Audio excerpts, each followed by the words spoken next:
With 2 of our friends from Maryland, Barb and Jim, and 13 other tourists, we took Rhodes Scholars' 12-day Rainforest to Canal tour. On foot, by bus, and by boat, we traveled through some of the highlands of central Costa Rica, down to its Pacific coast, and then to central Panama. The fast-paced trip immerses us in a remarkably diverse land of animals and plants, takes us to modern and centuries-old structures, teaches us about the cultural history of the 2 nations, as well as the engineering marvel that is the Panama Canal. We get to sample freshly squeezed sugarcane juice, locally grown coffee and chocolate, paddle outrigger canoes, walk on hanging bridges, make our own tortillas, and mingle with Panamanian natives. So let's check out Panama City's skyline, stay in pleasant hotels, get drenched in torrential rainforests, wander through forests of palms and rivers lined with mangroves, gawk at cloudy, dormant volcanoes, go to the end of a brilliant rainbow or 2, take in gorgeous sunsets over the ocean, witness the locks of the mighty canal in operation, visit people living close to the land, learn about the region's history and ecology. Explore and discover. Along the way, we attend several seminars, including one about a thriving Quaker community, as well as a highly technical presentation on global climate change.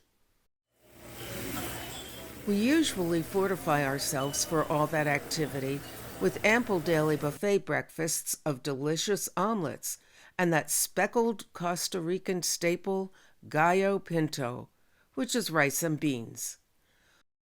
We also enjoy treats such as pizza, flan, and soursop ice cream. Time to get a move on and enter the Tierra Hermosa, the beautiful land. Costa Rica and Panama abound with colorful insects. This azure dragonfly is but one example. The Monteverde Butterfly Gardens in Costa Rica houses throngs of flashy monarch, owl, banner, morpho, and other kinds of native butterflies and insects in several walk-through rooms. It's quite an interactive experience.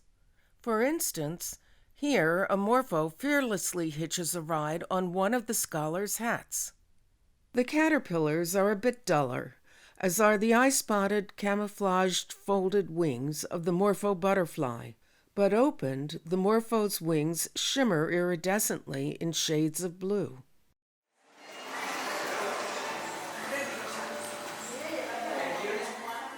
This long trail of busy leafcutter ants crosses our path in Cologne, so we quickly stop and watch. The leaves they carry are so much bigger than their bodies. Wonder if they ever would mistake this huge leaf insect for a plant and try to haul it around. Back in the butterfly gardens is this enormous wriggling blabberous roach that's over 3 inches long. Guide Roberto explains a bit about them. Incredibly important for orienting themselves, for smelling, for finding a mate, and for cleaning themselves.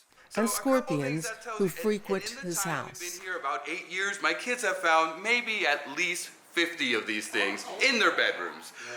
So we definitely coexist with them. We do live really close to the forest. Next, he shows a tarantula and a headlight beetle. The beetle's false eyes light up with a substance similar to that in fireflies. We leave the gardens reminded of the vital role flying insects play in flower pollination.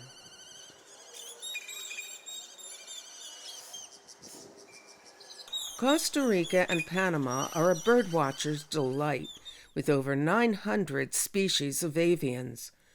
Many of them call Costa Rica's Curicancha Reserve in the Monteverde Cloud Forest home. There, our trip leader Pedro Vasquez shows us sharp, close-up views of the birds with his digiscope. We constantly ask him to identify them, and he generously obliges. We'll start with these 12 beauties. The scarlet macaw sports many more hues than just scarlet. The loud and seemingly urgent screeches of flying pairs grab our attention.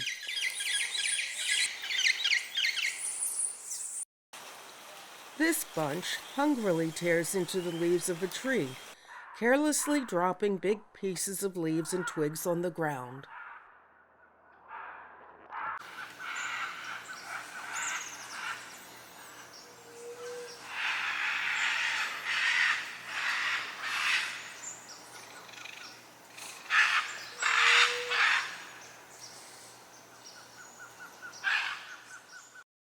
Roseate spoonbills roost in a tree over the Tarcoles River. As one of them glides over our boat, the afternoon sun gleams through its pink wings. Herons are plentiful and easy to spot.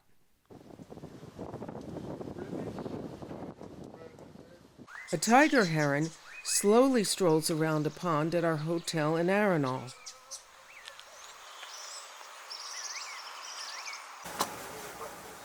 Watching the river flow are an egret and his blue heron companion. These magnificent frigate birds soar over Lake Arenal. They look somewhat like pelicans, minus pouched bills.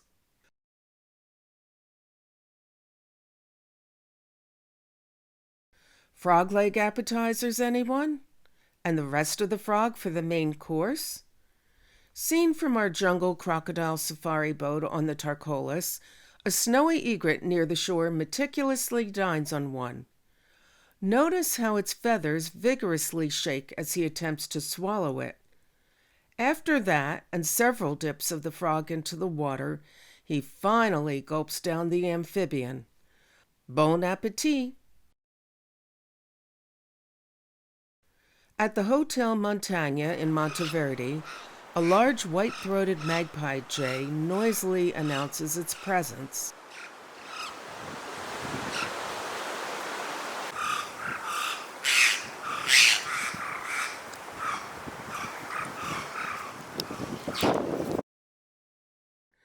Now for the diminutive hummingbirds.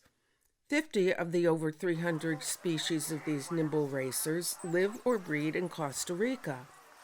They are gems of birds, dressed in ruby, amethyst, topaz, sapphire, and emerald. These ride their feeder as if on a carousel, not bothered by their insect competitors. We are fascinated by their ability to hover and fly backwards. Their wings are a blur, even in 1/4 speed slow motion. Their heart rates can exceed 1,000 beats per minute. With that kind of metabolism, they are constantly seeking nectar. We shot these clips at the La Paz Waterfall Gardens and Curicancha Reserve. In the background are examples of sounds made by the beating wings of hummingbirds.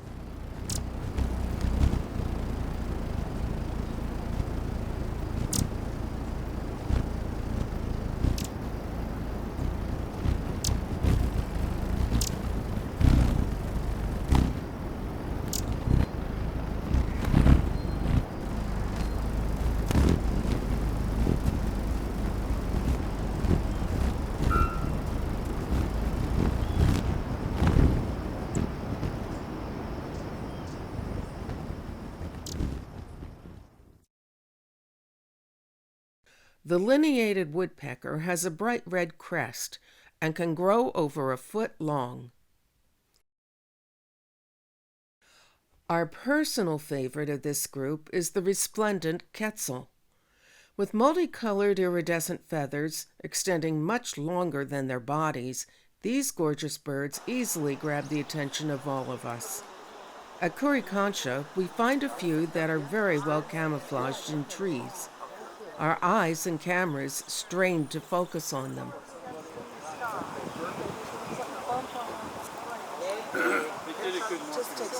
is to get into focus on the camera. Yeah. I think it's nearly as brightly colored, but with much shorter plumage, is the kingfisher. These two long-beaked birds gaze at the world from their perches in Lake Arenal tree branches. Sinuously necked, large-winged anhingas are water birds. They dive and use their sharp bills to spear fish. Then they spread their wings to dry, since they don't fly well when wet. Because of the shape of their tail feathers, it's also called a water turkey. Yet another name is the snakebird. This swimmer scoops a big catch. Wonder if he'll have as much trouble swallowing it as the snowy egret did. A great egret easily balances over floating reed mats on Lake Arenal. Another gracefully takes to the air with head tucked back.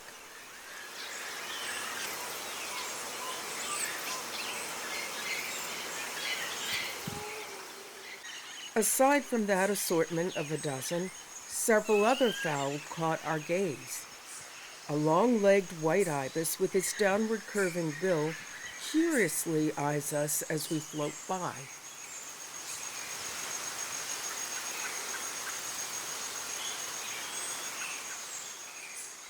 In the same tree as the quetzal, this turkey-like crested guan looks over her admirers on the ground. More eye-catching birds are on deck, such as this bright yellow prothonotary warbler, followed by two stunning tanagers, a blue, yellow, and purple bay-headed tanager, then a golden-hooded tanager.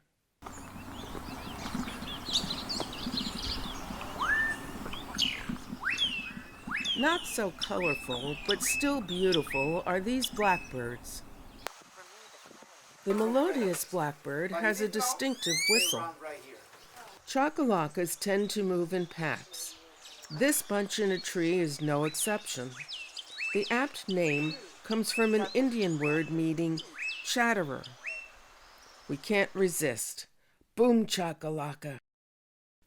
Here we see two birds of prey, an osprey and a northern crested caracara. The caracara is related to falcons, but is more vulture-like in its dining preference for carrion. Whimbrels alight on a log on the Tarcolis. Oh, look at them all. A flycatcher carefully watches us while perched on barbed wire at our Cologne hotel. This black-bellied whistler duck at La Paz squeaks a little, but we don't hear much whistling. Oh well, it is fun to watch it swimming in its pond.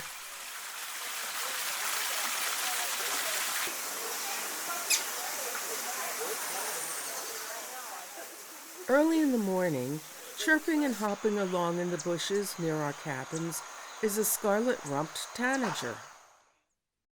With a beak almost half as long as its entire body, the toucan uses it to regulate its temperature and to reach for fruit on branches that are too thin to support its weight.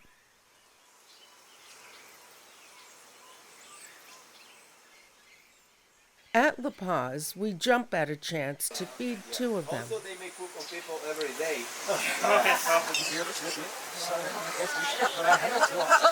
Okay, with this one, you can stay very close to this one. He is my best friend.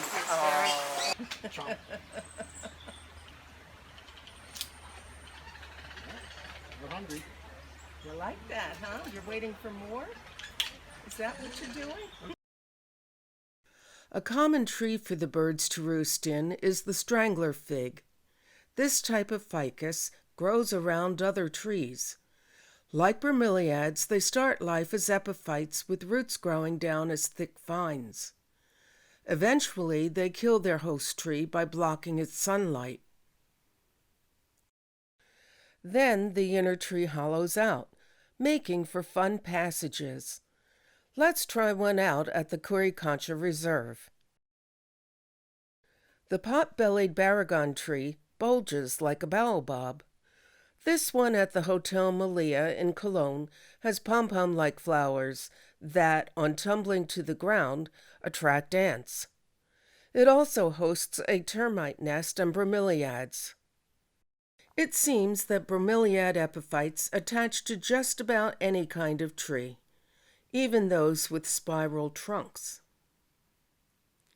Looking like red zippers, this row of hanging heliconia droop towards the ground, while above, pelicans and cormorants seem to be everywhere in the forest canopy.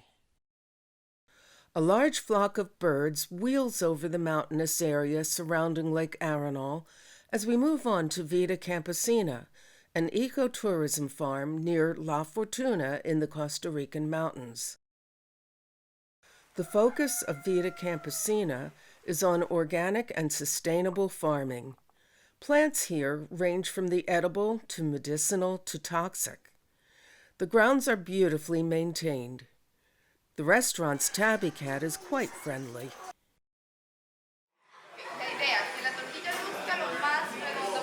Before we eat lunch, we're enlisted in learning how to make tortillas, which will become part of that meal. As our guide Andres says, that motivates us to do our best. Give the round borders of the tortilla and the oven is spread from the middle to the side. And that way you can start molding the tortilla. Important that your tortilla look round. Try to do your best in this. There we go. I could make a smiley face on it. Really good. After the tortillas are grilled, we line up at the buffet to fill them with veggies fresh from the farm, including yucca, salsa, and potatoes. Yum! It's all tasty. We are justifiably proud of our tortilla handiwork. While we enjoy our meal, a nearby large iguana munches his own self-made salad.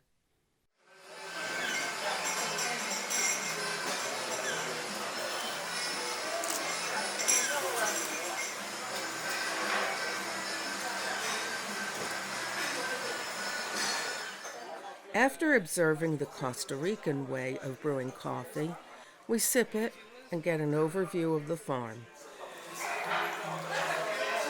My idea is to give you an idea what we do in this farm.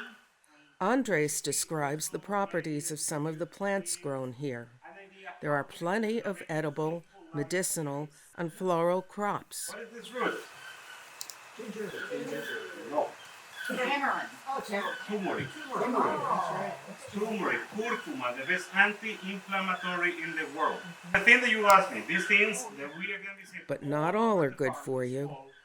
This funny-looking foot-like yellow fruit contains digitalis, and it's used at this farm as a natural pesticide. What that means is that this, if you eat it, your heart stops. That is a basically medicine for people that they consume too much Red Bull. Right, so with the digitalis, basically you make it go a little slower. With his machete, he makes several cuts in a long sugar cane, then invites one of us to press it. Any of you would like to help me with this? From this piece of the cake. Open it in. Go! Oh, wow. 70 to 75% of the cake is liquid. That's why you can see this. The juice pours out. But in Costa Rica exists this kind of machines that are more for families. Okay? Making the sweet juice more interesting, Andres adds homemade single distillation rum, or contrabando, and we have 2 toasts. We call it in Costa Rica contrabando. Okay, only pass in the area of your chairs. Finger like this, finger like this. Dulce tormento. The first is a joke about not coming in from the rain, but is appropriate given the upcoming cloudburst. What do we just say? Say, my dear sugarcane alcohol, my sweet torment. What the hell are you doing outside? Maybe you should come in. Arriba. Arriba. Abajo. The second is more common to Costa Rica. We'll hear it again later at the Don Juan coffee farm. Salud! Now we're ready to tour. Vamos! Emboldened by the moonshine, the brief downpour he predicted before his first toast doesn't dampen our spirits. He teaches us about the herbs and the lovely porcelain rose flower. You can see basically the male parts of the flower, and after that they drop all the leaves and start forming that. So that's the last cycle of the plant. And what is that? We call it porcelain rose. That's a poison. I grew up all my life. Andres proudly talks about other features of the farm, ending with a surprising fresh cacao fruit tasting.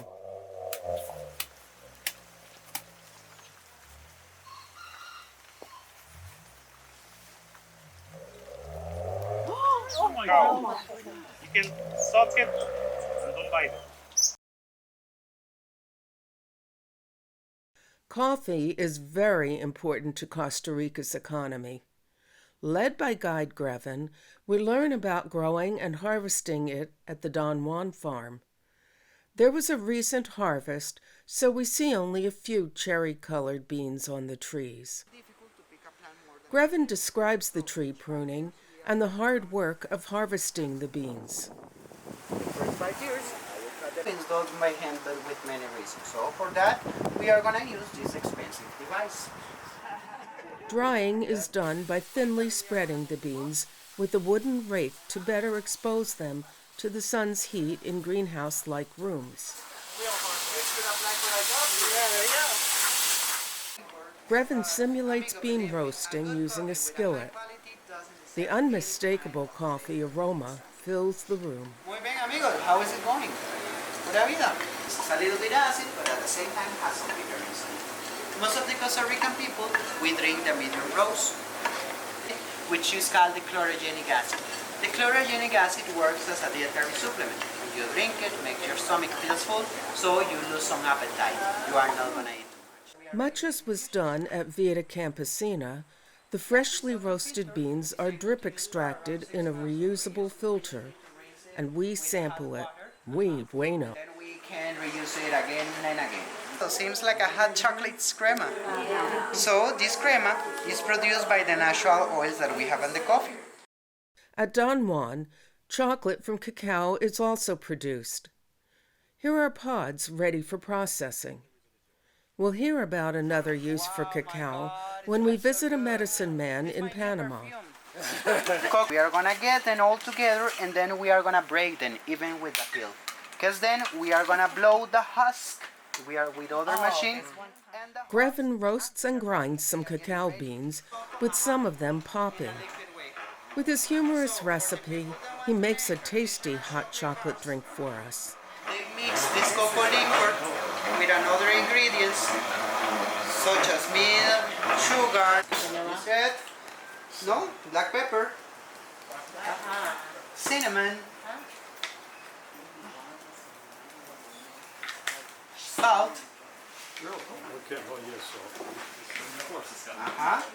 a little bit of natural sugar cane sugar, just a little bit.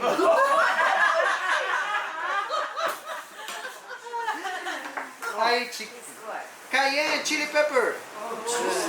Ay caramba. Okay, and finally, to get a tropical Costa Rican flavor, baby monkey pea.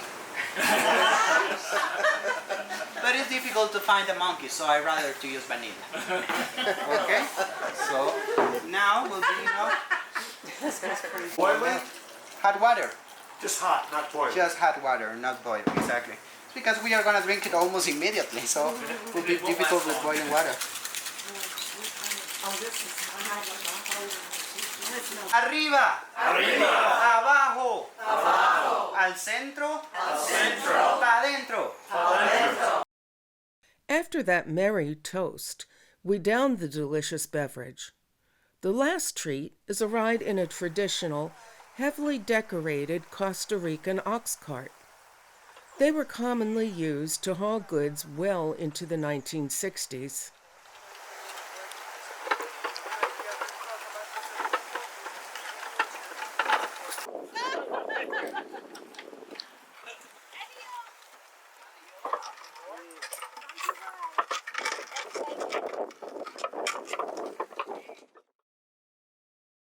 Let's dive into the ecotourism attractions of Costa Rica's La Paz Waterfall Gardens, Mistico Hanging Bridges and Rainforest, and the Rio Tarcoles.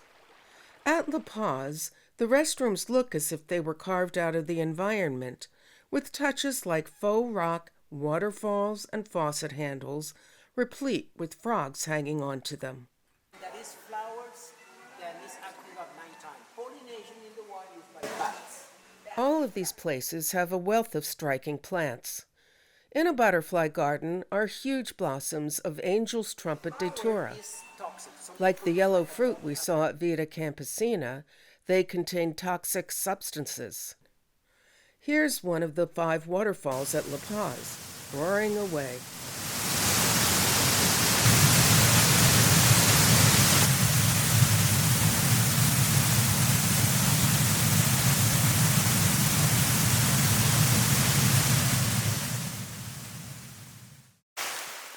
A short distance from it are the hanging bridges and rainforest of Mistico Arenal Park in La Fortuna. Today, the rainforest really lives up to its name. That arch is supposed to frame Arenal volcano in the background, but not in this drenching downpour. We inserted an image of the cloudless volcano to give you, and us, the idea. The fascinating walking palm tree has roots that, very slowly, move to point the tree to better catch the sunlight.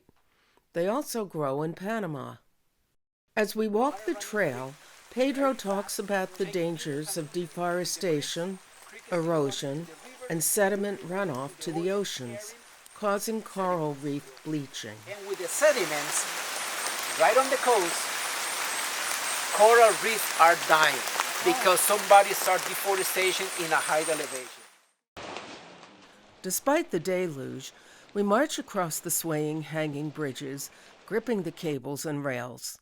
We are asked to keep 6 feet apart from each other for bridge safety while crossing. 15 people at the same time. That's why we are going to walk. Little do we know how important that 6-foot spacing will be on our return home as the social distancing criterion for preventing the spread of COVID-19. No one slips, and anyway, we've come prepared for the rain. In the lowlands near the Pacific Ocean, large crocodiles lurk in the litter-strewn Rio Tarcoles. We're disappointed to see this in the usually eco-minded Costa Rica.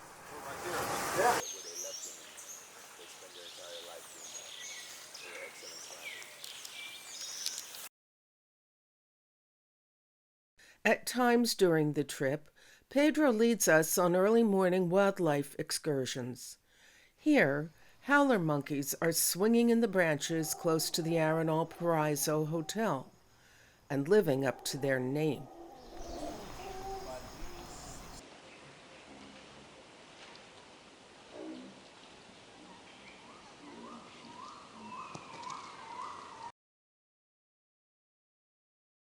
Sloths can be very hard to find in the wild.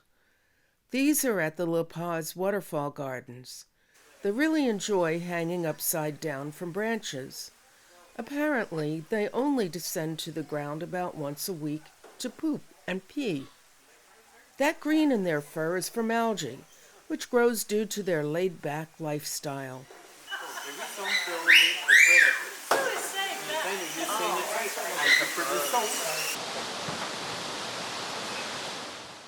Also at La Paz are white-faced capuchins, quickly jumping in the branches. With their bushy ringtails and long noses, Coatimundi look like a cross between foxes and raccoons. These run across our path at Mistico Park and again at the Hotel Melia in Colón, Panama.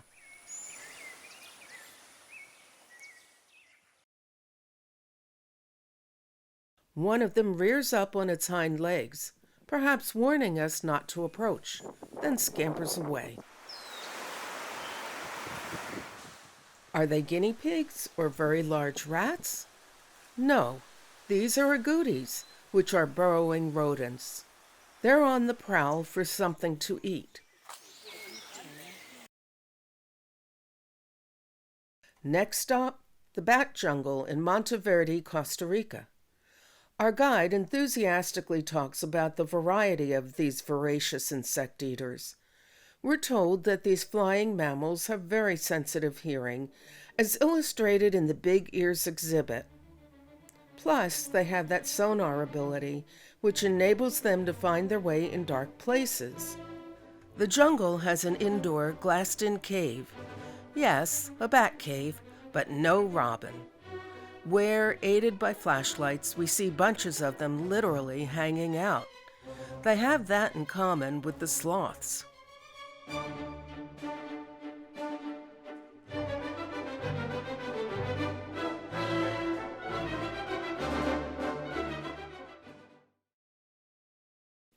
Earlier, 3 of them were seen on a tree within the Mistico rainforest, just taking it easy.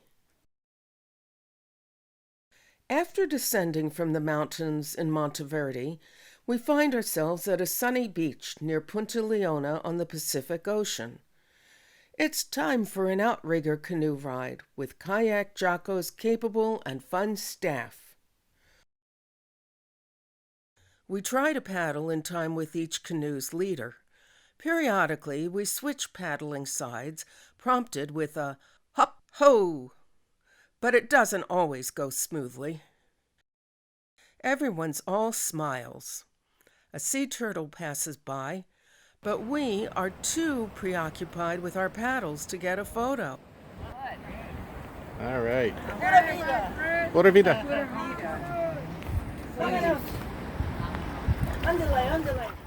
After about an hour, we put into a beach.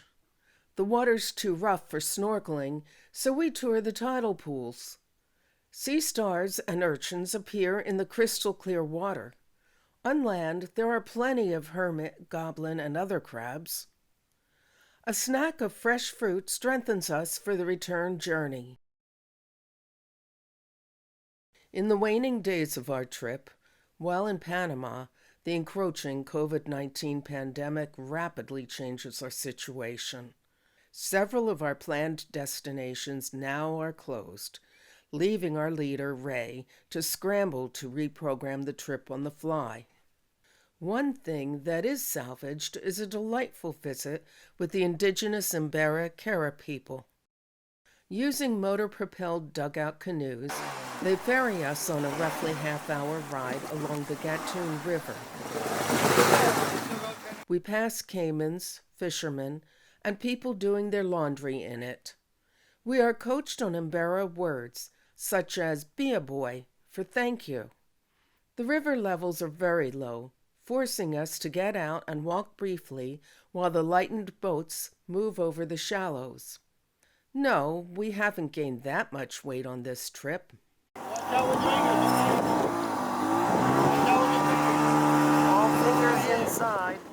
Back on solid ground, our spirits are lifted with a warm welcome of drumming, singing, and life jacket stowing. It turns out that Embera Quera means perfumed Embera.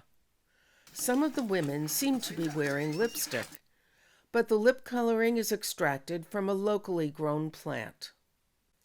In the main assembly area, the chief's university-educated daughter, assisted by interpreter Jorge, tells us about her culture. Bueno, yo soy la encargada de hablar con ustedes en el día de hoy. Cualquier pregunta. She relates that this is a community of 20 families and about 80 people. She describes what major life events they celebrate, then goes on to talk about the challenges they face. Among them is the ongoing severe drought, as she points out how much higher the dock walk is above the river than it was in the past. From her perspective, their biggest threat is the loss of Embera culture itself, as young people forget about who they are, their language, and way of life, and are drawn to the outside world. A spider monkey playfully pulls on a colorful blanket, while in the background a man appears to be on a cell phone? Well, ultimately, that is how Ray arranged the visit in the first place. Barb finds a turtle shell that's used for drumming, in keeping with their use of natural resources.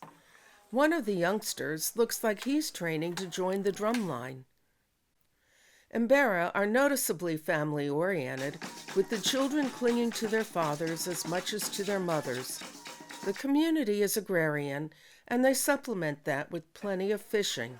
Chickens are also raised.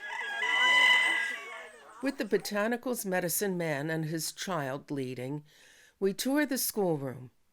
The village teaches through the 6th grade. On the way back, he points out local food and medicinal plants, such as cacao, which they use to ease childbirth pain, a giant soursop fruit, and leaves that are said to have an effect similar to Viagra. The man is going to behave very good in that. They drink this. Yeah. These ripe-looking rose apples are within easy reach. Turns out that they're quite tart. With all this talk about food, our appetites are whetted. The Embera oblige with lunch, freshly caught tilapia and baked mashed plantain served in folded banana leaves, followed by a dessert of fresh fruit. When in Rome, or in this case Embera country, Maddie and Barb partake in the long-practiced tradition of body painting. They bravely offer their arms to be tattooed with Jagawa plant ink. These temporary adornments have multifunctioned intent, not just for celebrations, but also protection against everything from evil spirits to diseases. In fact, the ink is even reputed to be a natural insect repellent. Look, there's a hut with beautiful handicrafts for sale. Another way for the Embera community to use natural materials and tourists as sustainable sources of income. The celebration dances include the monkey and flower dances.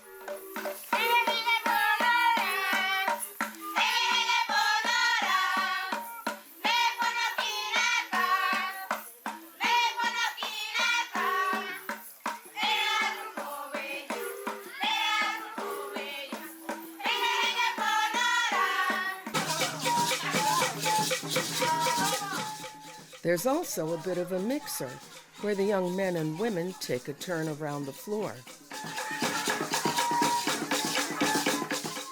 At one point, they ask us to join them. Notice how much slower the music's tempo gets?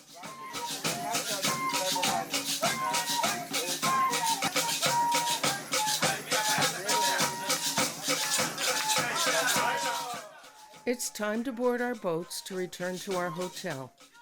Farewell, Embera Quera. Back in Panama City with its dramatic skyline, we head for the city's Old Town district, Casco Viejo. That includes a stop at the well-named Flat Arch. It's in the ruins of a church originally built by Dominican friars over 300 years ago. But as can be seen from this brick pile, it's of questionable stability. Close by, but from a different spiritual orientation, is the Diablo Sucio, a dirty devil. Souvenirs alert! Lots of shops purvey stylish Panama hats. Did you know they originated in Ecuador? Along the streets, Guna San Blas Indian women sell colorful embroidered square pieces of fabric called molas. In Casco Viejo, the buildings gleam in the shining sun. We pause at a monument to the French for their contributions to the canal. It has a column topped by a rooster, symbol of France. Monuments in the area also include one for Simón Bolívar and, outside of town, a stadium named for baseball great and native son Rod Carew. Like a riot of giant tropical origami birds, The Frank Gehry-designed Biodiversity Museum uniquely stands out on the landscape. Its wild angles of brightly colored roofing shield the educational interior. It houses exhibits of life past and present, showing how interconnected the natural world is. An aquarium displaying Pacific and Caribbean sea life is part of it.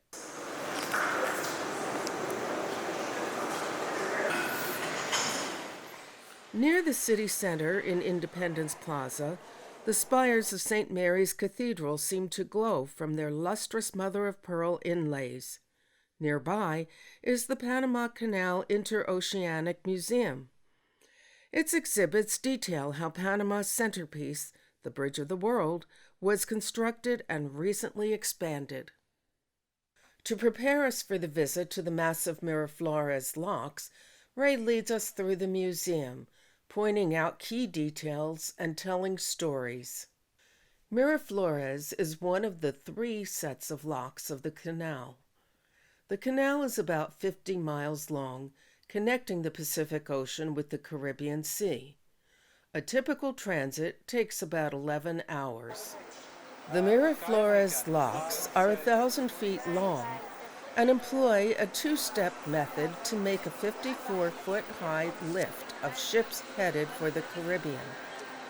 The canal complex depends on adequate rainfall to fill the high lakes, such as Lake Gatun, poised at 85 feet above sea level. The recent drought has strained the system. Only about 8 minutes are needed to fill a lock. Cruise ships pay over $400,000 for passage rights, while some freighters pay over $1 million. The canal accounts for about 8% of Panama's GDP.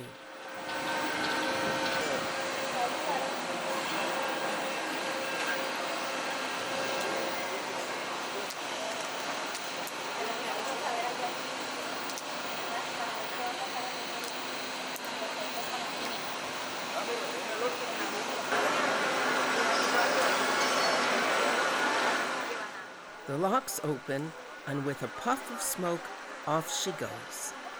It's a well-choreographed operation. In the morning, from our room at the Radisson on the canal, we watch a freighter passing by. Even with that clip sped up, it's a smooth and graceful passage.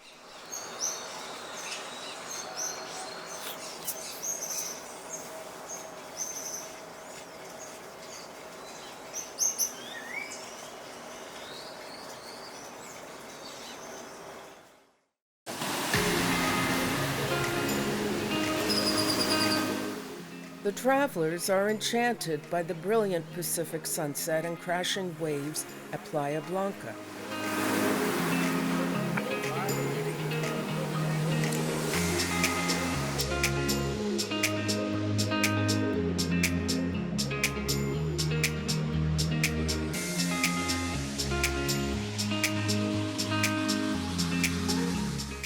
It brings out smiles all around. We shout out that Costa Rican saying that's just right for how we feel. Pura vida! Bidding farewell to our expert guides and drivers in each country, we present them with Maryland state flag bandanas as small tokens of appreciation for what they have given us. These memories will be relished forever.